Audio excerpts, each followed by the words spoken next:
There are a ton of changes in Marvel Rivals Season 4, including some massive nerfs that make many of your favorite characters worse, but not every nerf is affecting characters the same, and there are other characters that are losing even though they're not directly nerfed, with buff counters that are going to oppress them or other synergies going away. That's why in this video we got to break down the biggest losers and massive changes in Season 4. But before we begin, I got to introduce you to the Marvel Rivals Academy. Now, the Academy is the one-stop place that you want to go to if you want to improve in Season 4, whether you're trying to break your all-time record and reach Diamond, Grandmaster, Celestial, or even Eternity. The Academy is the place to be. We've helped so many people improve with our in-house coach scrims that allow you to get coached in between every single organized match, consistent classes for many of the top coaches and players, including collabs for many of your favorite streamers and pros, and a tournament system so you can earn prizes, find the best community possible, make amazing friends and duos that have like-minded vision like you so you can climb together. It's the best place to be if you want to take Rivals to the next level, and I can't recommend it enough. Definitely check it out. 30 days for free in the links down below. Now, first, I want to talk about the tanks. Specifically, we're starting with Cap, and Cap got a 5% damage reduction overall to his kit. And while this definitely does sting for Cap mains, how much does it matter, and does it change Captain America's viability overall?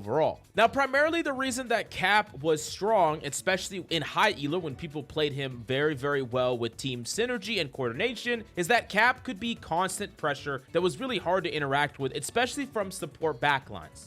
He has so much survivability, and if your DPS are Psylocke and Phoenix taking aggressive off angles, and you're just a support or two supports sitting in the back, it's almost impossible, even together, for y'all to kill the Cap. Like, y'all can force him off or out of your backline. Typically, that's going to take some attention and cooldowns, and then that Cap is going to be gone for a little while, and he's going to come right back. And if you ever take damage from a random source, or if you're ever in a situation where your frontline really needs heals and the Cap comes in, the Cap is gonna just provide too much pressure, and you're kind of like overwhelmed with pressure to the point where you make mistakes, or you're not able to simultaneously peel the Cap off of you or your other support while keeping your frontline and your DPS alive. So in that equation, what does 5% less damage actually do? Well, it's not gonna make it so that Cap is easier to force out. He's still just as survivable, but what it is gonna do is it's gonna make it so that you can ignore him slightly more. It's gonna be easier for you to just use your AoE heal, your bubble on cloak, just pocketing each other with passive healing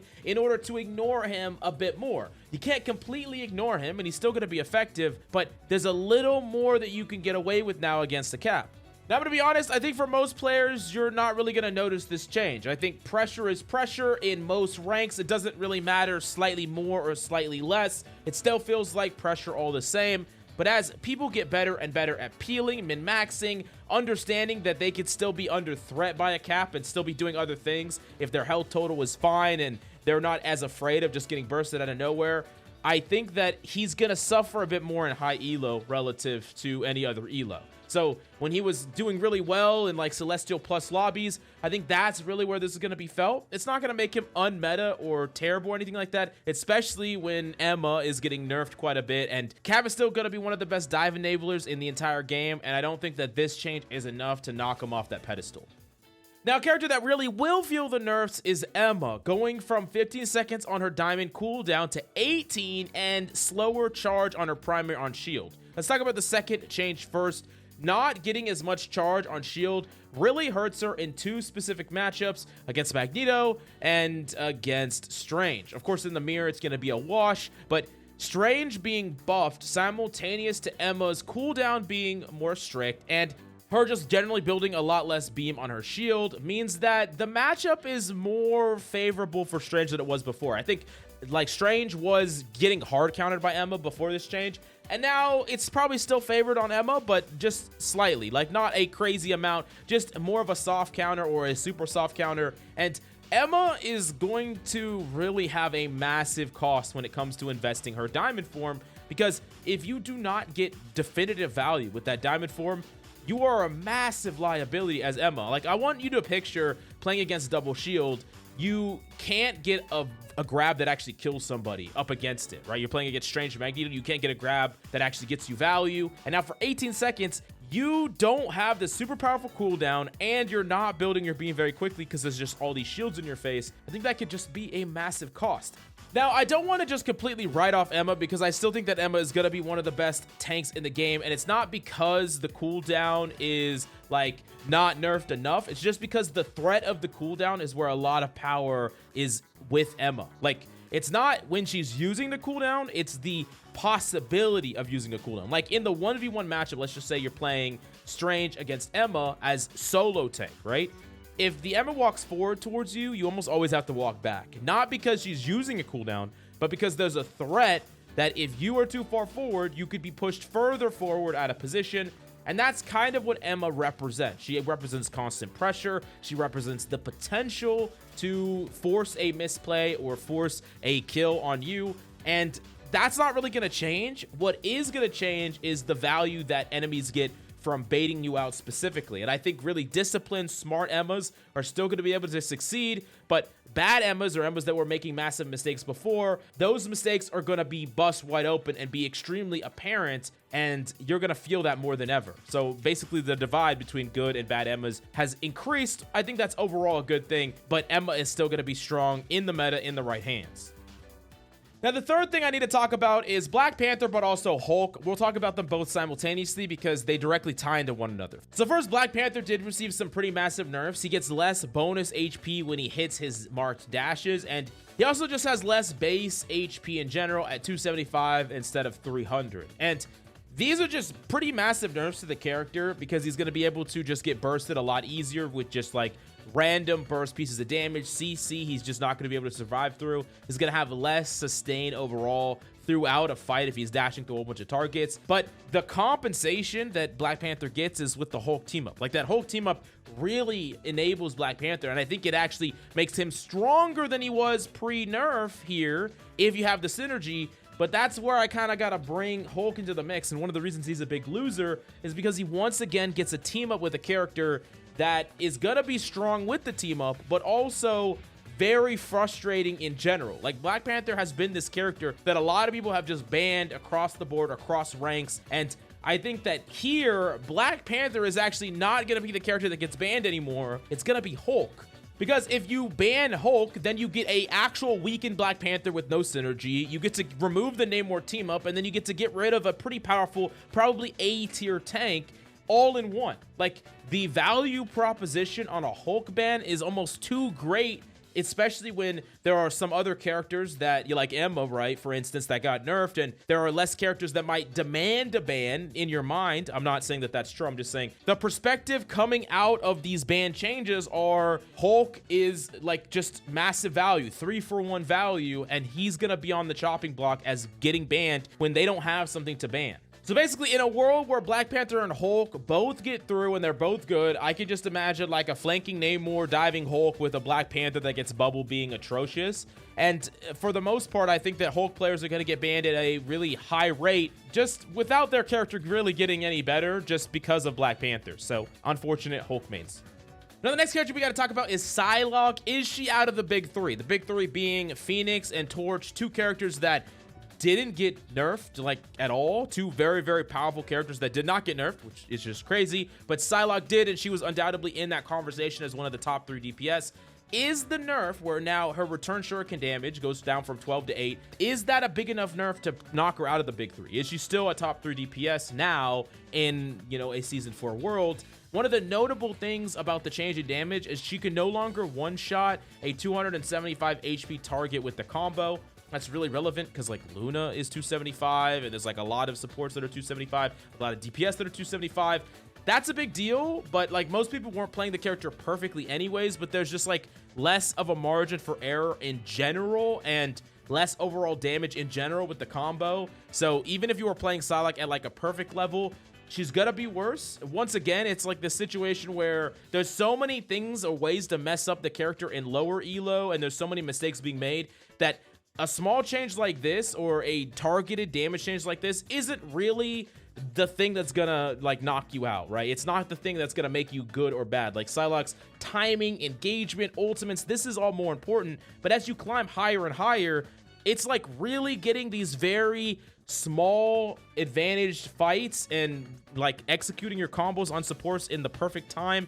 And that's just going to be harder. Like, I think Psylocke is still going to be good overall. And even in high elo, she's still going to be really good. But this is definitely going to be a felt change for the top level Psylocks, and it's going to separate them even further between like perfect play Psylocke and like, you know, good play Psylocke and okay play Psylocke. And the big question that we have here is, does this open up the door for Hela? Because I think Hela is being held down for a lot of reasons, but the biggest one is that Psylocke is really, really good and reliable and strong, good in the 1v1 matchup against Hela.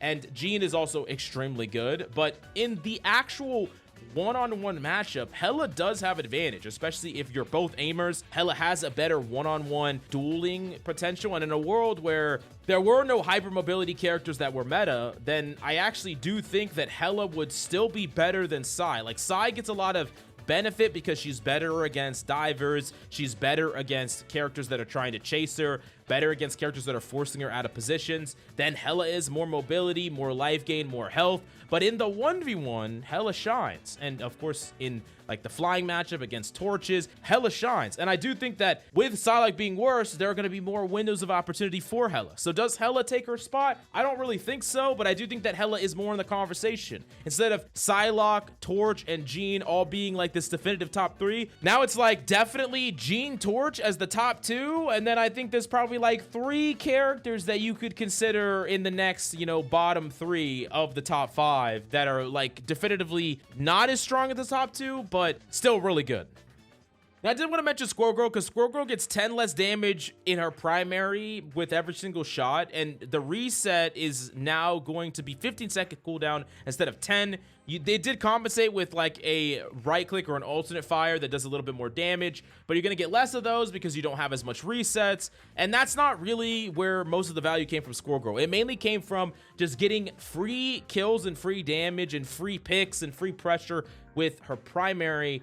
And that is just going to be quite a bit worse. Like 10 damage is a really big amount of damage when we're talking about a spam character. And in low elo, this character is going to be quite a bit worse.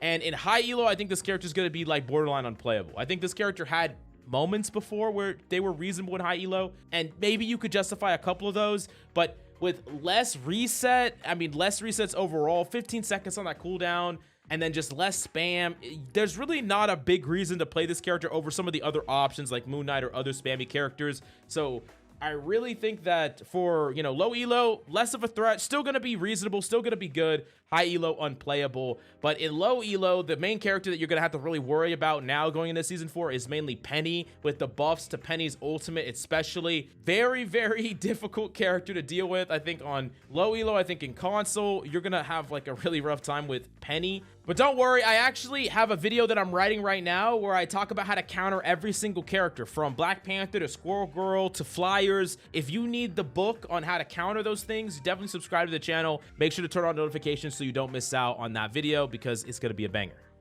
Now, we finally have entered Luna territory. I thought we wouldn't get here, but Luna is like, she has a 10-second ultimate now instead of a 12-second ultimate.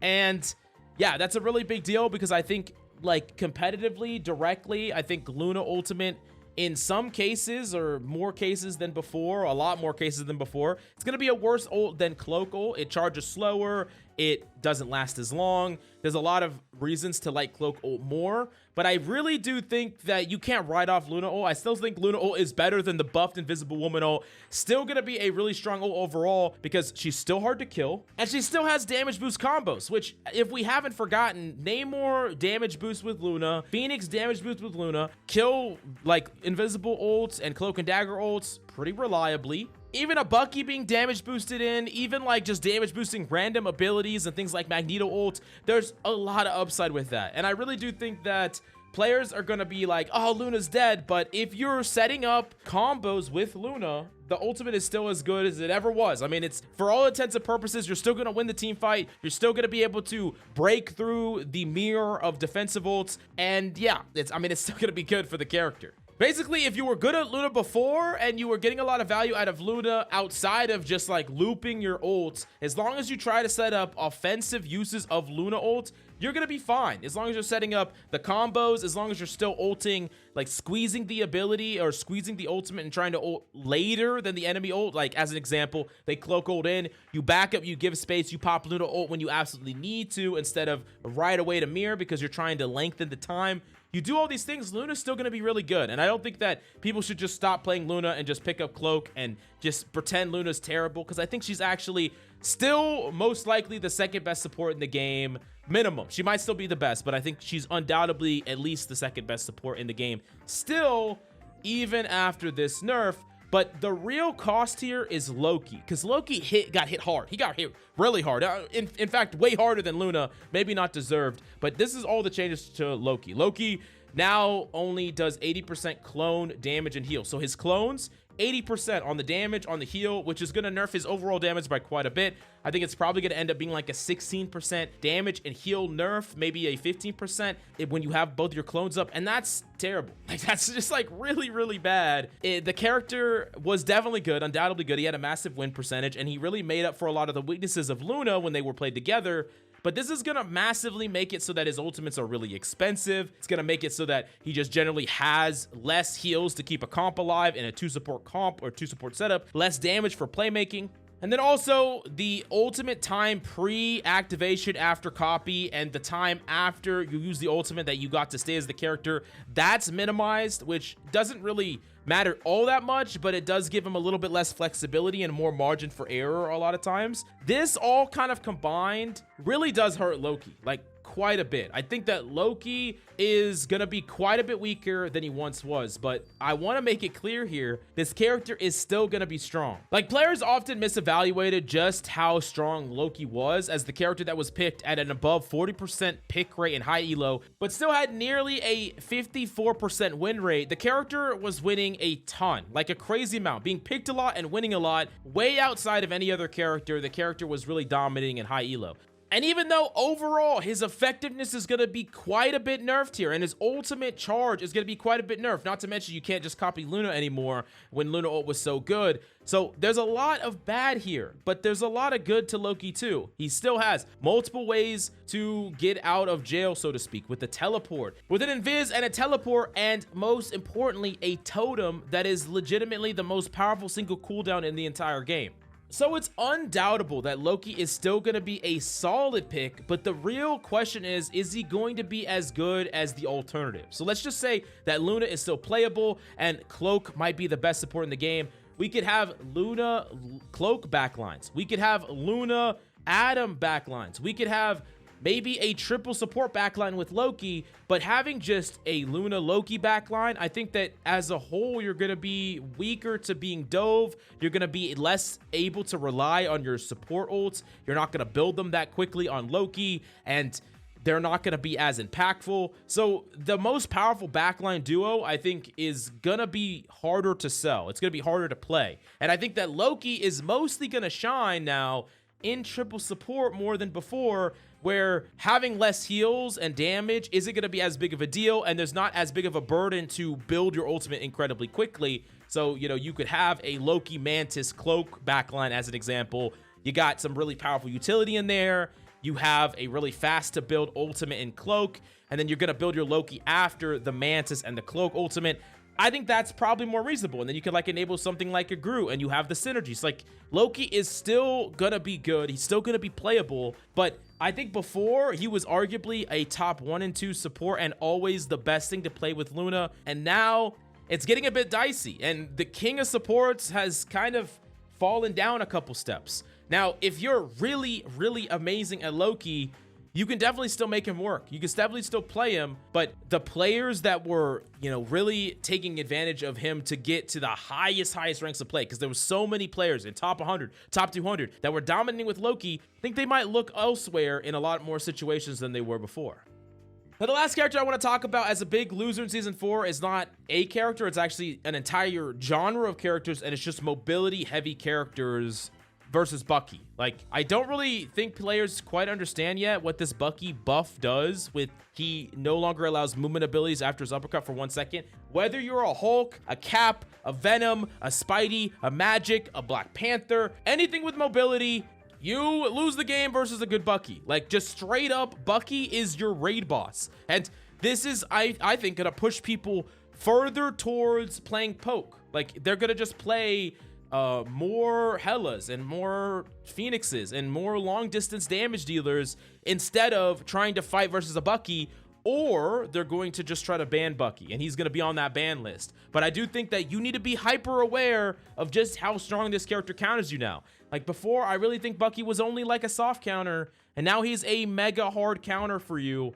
And he's one of the most played DPS always. He has been for a long time. He's always like the person's or a DPS main's like second most played or third most played that they play when their mains get banned. So in a world where you try to ban out Phoenixes and you try to ban out Torches and you try to ban out Hulks so you can get rid of Panther and you can get rid of Namor, the Bucky's gonna be there and he's gonna farm you if you're on mobility heavy characters. Like, that's just the reality of it, and it's something that you have to be hyper aware of this season, because I think there's a lot of value to be gotten out of Bucky for not that much skill. Like, everyone can do it, everyone can hit a uppercut. And yeah, so yeah, if you're looking to, you know, just jump over that, just ban Bucky. And if you're looking to master Bucky, I'd highly recommend checking out my Bucky guide. It will be in the links down below. But anyways, smash the like, subscribe if you enjoyed this video. Thank you so much for coming by, and I'll see you next time.